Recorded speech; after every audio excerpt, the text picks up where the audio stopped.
Hi students, today we will discuss question answer chapter 3 Eswaran the storyteller. Question 1 है इन what way is Eswaran an assist to Mahendra. तो किस तरह से हम लोगों ने स्टार्टिंग में देखा था कि महेंद्र है वो ईश्वरन को अपने साथ रखता है किन किन चीज़ों के लिए। तो आंसर है Eswaran was a good domestic assistant for Mahendra. Apart from cooking and doing household chores, he was a great entertainer for his master, and he was good at managing resources as he could find vegetable out of nowhere. Also never had complaints while accompanying his master, कि वो हर चीज़ कहीं पे भी कुछ भी manage कर लेता है। ठीक है, तो ये क्वेश्चन नंबर 1 है। Question number 2 is question 2 how does Ishwaran describe the uprooted tree on the highway the effect does he want to create to his listeners, कि वो किस तरह से जो स्टोरी बताता है उसको पूरी स्टोरी को डिस्क्राइब करना है कि वो जो रोड है उनको डिस्क्राइब करता है। तो आंसर है Ishwaran describe the uprooted tree on the highway with eyebrows suitable arched and hands held out in a dramatic way. वो बताता है कोई भी कहानी को बहुत ही ड्रामेटिक बता देता है। अगर छोटी सी भी कहानी होगी तो उसको बहुत बड़ा चढ़ा के बताता है और उसके एक्सप्रेशन है वो भी अजीब होते हैं। तो जब देखने वाला लगता है कि बहुत सस्पेंस क्रिएट करता है, उस टाइम की स्टोरी में बहुत ज़्यादा सस्पेंस है, आगे उस कुछ इंटरेस्टिंग होने वाला है। He would begin by saying that the road was deserted and he was all alone.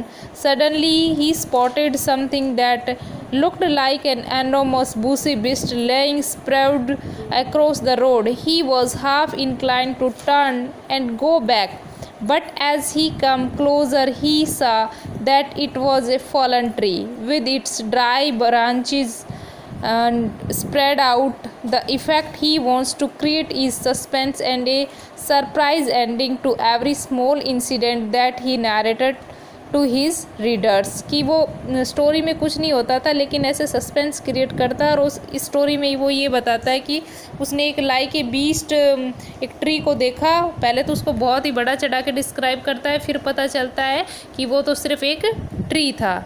Question number 3 is Question number 3 how does he narrate the story of the tusker? Does it appear to be plausible? Plausible मतलब can't believe.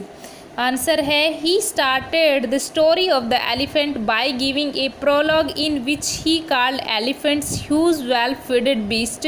He said that escaping from the timber yard, the elephant started roaming about, stamped on bushes and tore up wild creepers.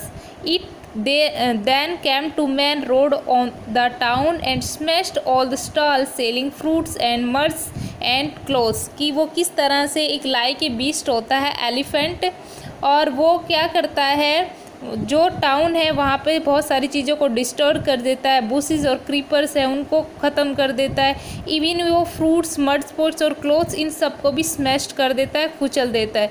तो ये बताता है कि ये एक ऐसी story है जो क्या दिखाती है नॉट बिलीवेबल, कि विश्वास नहीं होता, और जो ईश्वरन है वो इसी तरह की स्टोरीज है वो बताता रहता था। Answer is continue.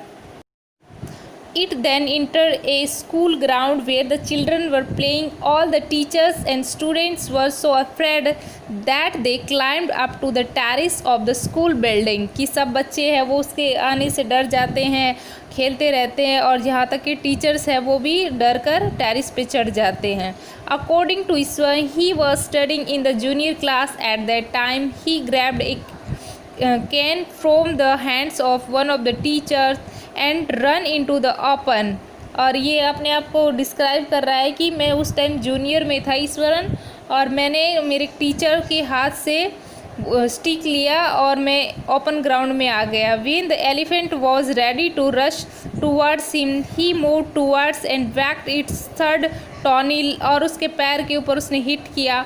It looked stunned and then collapsed, और वो वहाँ पे गिर गया। तो this story does not appear to plausible, तो ये जो स्टोरी है ये बिलीवेबल नहीं है।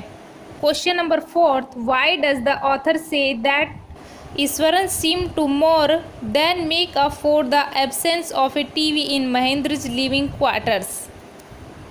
Answer. The author says so because Iswaran provided a great company to Mahendra, कि महेंद्र को एक टीवी की ज़्यादा ज़रूरत नहीं होती थी उसके क्वार्टर में, क्योंकि उसको जो ईश्वरन था वो एक अच्छी कंपनी देता था. He would chat with Mahendra at night when he returned from his work. Iswaran would also entertain Mahendra by telling stories. Thus was Iswaran round Mahendra never felt bored. तो महेंद्र इन सभी चीज़ों से कभी बोर नहीं होता था और इसको टीवी की ज़रूरत नहीं होती थी, क्योंकि एक दूसरे का जो मनोरंजन थे वो करवाते रहते थे. Question number 5. Mahendra calls ghost और spirits a figment of imagination. What happens to him on a full moon light. Full moon के टाइम उसके साथ क्या हैपेंड होता है, जो अमावस्या की रात है.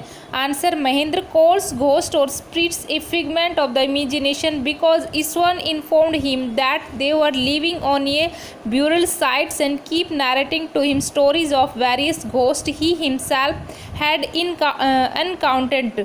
और उसने बताया कि जो ये ईश्वरन है वो काफ़ी बार उसने घोस्ट को देखा है और ये रियल होता है, ऐसा वो उसको बताता है.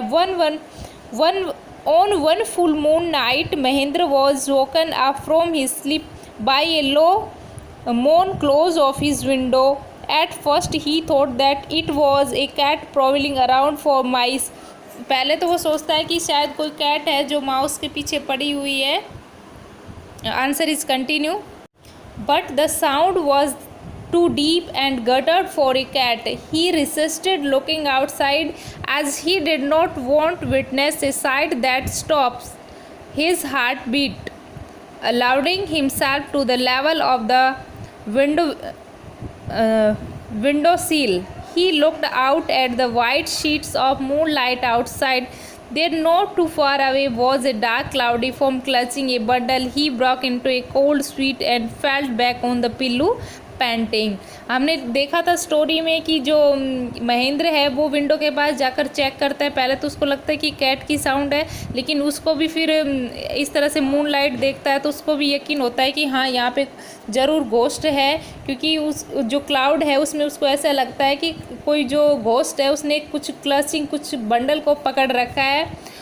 जैसे कि ईश्वर ने उसको स्टोरी में बताया था कि कोई वीमन है और वो एक घोस्ट है और उसने भी एक बच्चे को पकड़ रखा है, तो वो ऐसा इमेजिन करता है और वो उसको पसीने छूट जाते हैं और पेंटिंग हाफ करते हुए पिल्लू पे सो जाता है. Okay students, question 6 is not important. Question 1 to 5 right in your notebook and learn also. Thank you.